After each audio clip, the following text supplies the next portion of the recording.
तो फिर क्या हुआ उस आदमी के साथ जो एक बहुत ही ज्यादा खतरनाक तूफान में फंस गया था।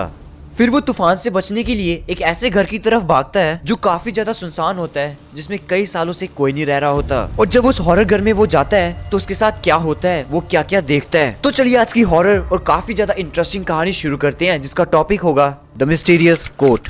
गर्मियों की बात है जब एक आदमी रोज शाम को जॉगिंग के लिए जाता था। जॉगिंग तो बस एक बहाना है, सही रीजन तो उसे अपनी क्रश से मिलने जाना होता था, क्योंकि गुप्त सूत्रों से ये पता चला है कि वो भी रोज शाम को जॉगिंग के लिए जाती है। और गुप्त सूत्रों ने ये भी बताया है कि वो सिंगल भी है। ऐसे ही जॉगिंग के बहाने वो रोज शाम को उससे मिलने के लिए जाता था। लेकिन एक दिन संडे को जब वो जॉगिंग करके वापस घर पे आ रहा था, तो तब वो अपने घर से काफी ही ज्यादा दूर था और वो देखता है अचानक से बारिश शुरू हो जाती है। और कब वो थोड़ी सी बारिश काफी बड़े तूफान में बदल जाती है पता ही नहीं चलता। वो एक काफी ज्यादा सुनसान रास्ते पे था, उसे कोई जगह नहीं मिल रही थी जहाँ पे वो अपने आप को बारिश से बचा ले। तो वो रोड से थोड़ी दूर देखता है, उसे एक बहुत बड़ा घर दिखाई देता है और वो घर काफी ज्यादा सुनसान और काफी ज्यादा पुराना लग रहा था। और जब वो उस घर की तरफ जाता है तो वो देखता है कि वो घर नहीं, वो तो एक महल है। एक बहुत ही ज्यादा पुराना और बहुत ही बड़ा महल जो कि पत्तों से घिरा हुआ है। उस महल या फिर घर के मैक्सिमम शीशे टूटे हुए थे और इसका रीजन यही हो सकता है कि ऐसा लग रहा था कि काफी सालों से इस घर पे कोई आया नहीं है, इसकी किसी ने केयर नहीं की। तो फिर उसने सोचा कि बारिश से बचने के लिए इस घर में चले जाते हैं।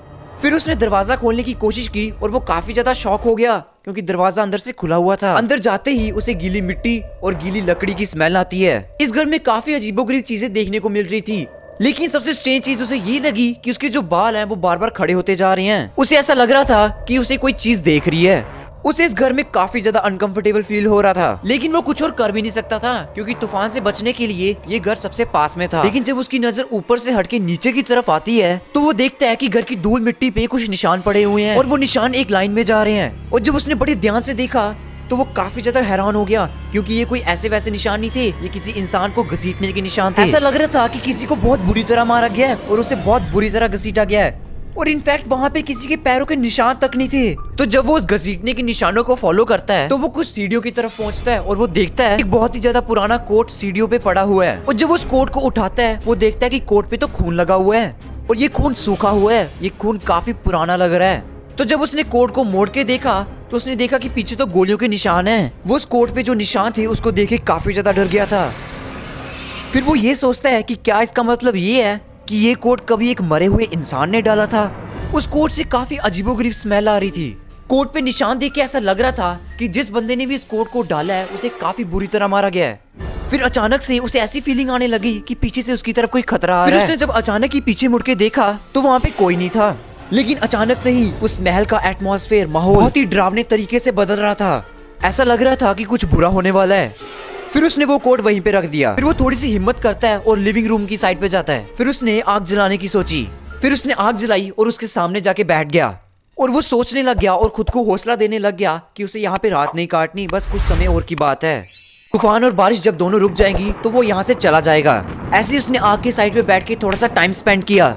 बिजली कड़कने की आवाज उसे बहुत ज्यादा डरा रही थी कि अचानक ही उसे बहुत ज्यादा डरावनी फीलिंग्स आने लग गई। कुछ समय ही हुआ था उसे वहाँ पे बैठे हुए, फिर उसे उस घर के हॉल से कुछ आवाजें आने लग गई। उसने जब उस आवाजों को ध्यान से सुना तो उसे ये समझ में आया कि कोई चीज नीचे गिर के टूट गई है। फिर उसने हिम्मत की और दीवार के साथ कान लगा के और आवाजों को सुनने की कोशिश की। फिर उसने थोड़ी सी हिम्मत की और दरवाजे के बाहर देखने लग गया जहाँ से आवाजें आ रही थी, बट वहाँ पे कोई नहीं था। बट जो आवाजें पहले आ रही थी वो अब बंद हो गई। अब उसे जो आवाजें सुनाई दे रही थी वो सिर्फ बारिश की थी, बहुत तेज बारिश की। लेकिन तभी उसने एक बहुत ही ज्यादा अजीबोगरीब चीज को नोटिस किया कि वो कोट जो वहाँ पे उसने रख दिया था वो गायब हो गया है। ये उसकी लाइफ में अब तक की सबसे ज्यादा स्ट्रेंजेस्ट और सबसे ज्यादा डरावनी फीलिंग थी। उसको चक्कर आने लग गई, उसकी सांसें अटकने लग गई। ये सब कुछ हो ही रहा था कि अचानक से उसे एक आवाज सुनाई दी। वो आवाज किसी के हंसने की थी और वो पूरे महल में गूंज रही थी। उसने उस आवाज को फॉलो किया और उस जगह पे चला गया। वो जैसे हॉल में पहुंचा उसने पीछे मुड़ के देखा। उसने एक ऐसी चीज देखी जो इंसान तो बिल्कुल नहीं हो सकता। उसने एक बहुत ही ज्यादा शेपलेस चीज को देखा और वो कोई और शेपलेस चीज नहीं बल्कि वो कोट था जो उसने वो सीढ़ियों पे छोड़ दिया था। उसकी ना तो कोई बाजू थी, ना तो कोई पैर, ना तो कोई सिर, लेकिन वो कोट उसके पास जा रहा था और वो अपनी आंखों पे यकीन नहीं कर पा रहा था कि ये क्या देख रहा है वो। उसने कुछ कदम पीछे लिए और इससे पहले वो आग वाली जगह पहुंचता उस कोट ने उसके गले को दबोच लिया। वो किसी तरह उस कोट से बचा और आग वाली जगह गया। वो बहुत ज्यादा डरा हुआ था, इतना डरा हुआ था कि उसे चला नहीं जा रहा था। लेकिन फिर भी किसी तरह हिम्मत करके उसने आग वाली लकड़ी उस कोट पे फेंक दी और वो कोट वहीं पे जलता रह गया और वहीं पे खत्म हो गया। उसने पूरी हिम्मत जुटाई और वहां से भाग गया। वो जब भाग के एकदम घर से दूर गया, उसने पीछे मुड़ के देखा तो एक ब्लैक कलर का साया उसको देख रहा था। उसे ऐसा लग रहा था कि जैसे वो कोट उसे देख रहा हो भागते हुए। इतनी तेज बारिश और तूफान में वो भागता रहा जब तक उसे एक दुकान नहीं मिल गई। उसने अपने आप को नॉर्मल करने के लिए दुकानदार से पानी मांगा और जब दुकानदार पानी लेके आया उसने पानी तो पिया, साथ में वो ये भी पूछ रहा था कि तुम उस घर के बारे में क्या जानते हो। इसके रिस्पॉन्स पे वो दुकानदार कहता कि इस घर में पहले एक बहुत ही अजीबोगरीब फैमिली रहती थी। उस फैमिली में एक आदमी, उसकी पत्नी और उनकी एक लड़की थी। आदमी इतना ज्यादा पागल था कि वो सबको टॉर्चर करता था। इनफैक्ट उसने अपनी वाइफ को भी मार दिया। फिर वो अपनी बेटी को बहुत ज्यादा टॉर्चर करता था। इसके रिस्पॉन्स में उसकी बेटी ने अपने पापा को पीठ पे गोली मार दी और उसका मर्डर कर दिया और वो लड़की वो घर छोड़ के चली गई और कभी वापस नहीं आई। ऐसा माना जाता है कि वो आदमी आज भी उस घर में रहता है और जो उस घर में आता है उसे टॉर्चर करके जान से मार देता है और जो भी उस घर में जाता है वो कभी जिंदा वापस नहीं आ पाता। फिर वो दुकानदार उस आदमी से कहता है कि कहीं तुम तो नहीं गई थी उसके घर में। इसके रिस्पॉन्स में वो कुछ नहीं कहता और वहाँ से चला जाता है। तो यहाँ पे स्टोरी खत्म होती है। तो इस स्टोरी का क्या कंक्लूजन निकला? औरत का चक्कर बाबू भैया, औरत का चक्कर बहुत बेकार होता है। बाकी तुम्हें स्टोरी कैसी लगी और अपने ओपिनियंस कमेंट्स में जरूर बताना। वीडियो को लाइक करके जितना हो सके उतना शेयर कर देना। ऐसी और वीडियोस ना मिस कर पाओ इसलिए चैनल को सब्सक्राइब करके बेल आइकन ऑन कर देना। मिलते हैं एक न्यू स्टोरी, एक न्यू वीडियो के साथ। तब तक के लिए गुड बाय।